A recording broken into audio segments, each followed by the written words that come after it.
चिंता में पड़ल बारा? काहे मन उदास करके बैठल बारा? का कहे आनंद भाई, लगन के टाइम आ गए, शादी उदी के टाइम आ गए, घर में दू गो लड़की बाड़ा सन, के शादी कर दम का कर दम भाई।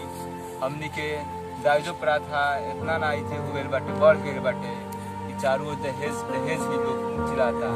ठीक कहला भाई, वही तो हम भी दूगो बेटी के बाप बानी।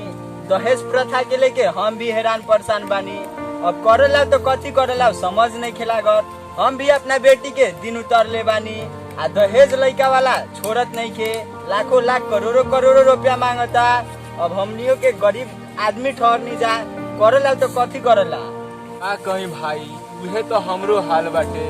लड़की के शादी कट गए, ना हमरा घर में केहू कमाए वाला बाटे, ना बाल बच्चा बाटे कमाए वाला। हम रहनी अकेलुआ आदमी, घर खाली खेती के काम करके कितना हम पैसा गोट करी के शादी करी दी हम अपना बेटी के।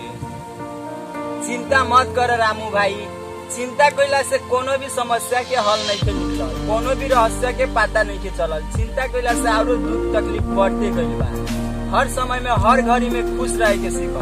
जितने खुश रहबा उतने किस्मत तोहर साथ दी। चिंता हम भी तोहरा खानी कह के बैठे तो हमर भी काम धंधा ना चली। हमर भी घर में दू गो बेटी जवान हो गइल सन, ओकनी के भी शादी करे के उम्र हो गए। तोहरे खानी चिंता करके हम भी अफसोस करके बैठे तो हमर भी काम कोनो बढ़िया ना होके सब।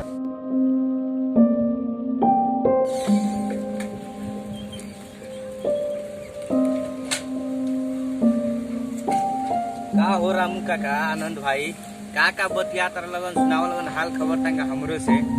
का करी सन भाई, अपने दुख सुख बतियाता नहीं सन। तू केने निकलल बारा ओइ गामा? जात रहने बीरगंज शहर घूमे। बीरगंज जात रहो, बैठा तंगा ठंडा लगत। ठीक बा, सुनाव लगन का सुना बा। ये अपन बात बतियात रहो सन। दहेज के लेके हम बहुत परेशान बानी सन। हम भी ना सब गरीब आदमी, सब गरीब जनता बहुत हैरान परेशान हो गइल बा दहेज प्रथा के लेके। एकरे बारे में हमनी अपन कुछ मंतव्य रखत रहनी सन, अपने में डिस्कस करत रहनी सन, छलफल करत रहनी सन कि एकरा के केया रोकल जा। सब गरीब आदमी हैरान बा, परेशान बा। आपन सुनावा हाल खबर। हमर तो हाल खबर ठीके बा। सुनले रहने कि रामू काका के बेटी के दिन उतराइल, पूछे के पड़ल कि का बोल के ये का हो रामू काका, का भइल हो तोरा पोतू के दिन उतराइल तो। का कहीं बउआ, हमरो तो उहे हाल बाटे। लड़की के दिन उतराए मगर लड़का वाला दहेज ज्यादा मांग करता, वो कारण से दहेज लेके वो कारण से शादी कट गए। बात तो रामू काका तू ठीके कहला कि गरीब के दहेज बिनु शादी कट जाता।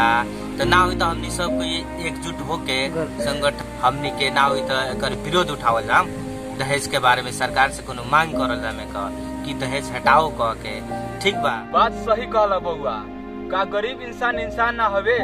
एकरा जिए का हक अधिकार नहीं थे ना? गरीब इंसान के लड़का स्कूल में ना पढ़ सकी, बड़का बड़के स्कूल में ना पढ़ सकता, निमन निमन घर में शादी ब्याह ना हो सकता गरीब इंसान के। का सर कोनो एकर निष्कर्ष ना निकले सकी? हमनी सब कोई एकजुट होके हाथ में हाथ मिला के ई दहेज प्रथा के हटाओ जा। ना दहेज लेवल जाई और ना दहेज देवल जाई। आई लगन सब कोई हमनी सब गरीब मिल के हाथ में हाथ मिला के एगो वादा करल जाम, एगो हमनी एकर कसम खाई जाम। ई दहेज के बारे में, दहेज प्रथा के सिस्टम हटावल जाम। सरकार से मांग करके पूरा दुनिया में से इस सिस्टम हटा दियो। आई लगन कसम। हां बउआ ठीक कहला। ठीक कहनी सर, एकर पूरा प्रतिबंध लगा दिया दहेज प्रथा पर। ना लेवल ना देवल, एक किस्म के एक प्रकार के पाप बाटे। हां, ई पाप बाटे। एगो संगठन बना के, समूह बना के दहेज प्रथा पर हमनी विरोध करेला, रोक लगावला। दहेज एगो हिंसा होला। हाय नमस्ते, हम बाबा बी फिल्म चैनल से बोल रहे बानी। हमार नाम ओम बाबू। हम एगो वीडियो बनैले बानी दहेज प्रथा के ऊपर। प्लीज अपने उ दहेज प्रथा के देखी कि हमनी के दहेज के लेके समाज में नकारात्मक असर पड़ रहा बा, प्रभाव डाल रहा बा।